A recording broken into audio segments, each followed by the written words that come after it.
Hello everyone, welcome back to Initial Solution. In this video, I will show you how to exit full screen on Windows. So let's begin the video.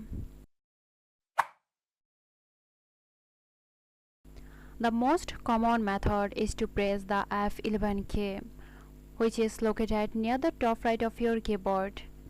Click on it and it will return to normal window. F11 keys toggle full screen mode on and off if you are in an app that's full screen.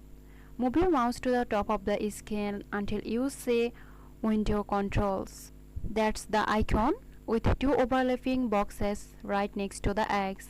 So there you have it. I hope this video helped you out.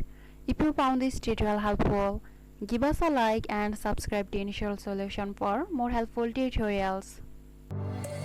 This video is sponsored by Zerosoft. Zerosoft offers graphic design, UI UX design, digital marketing and web development. Elevate your brand with Zerosoft today. For more details, check the description box.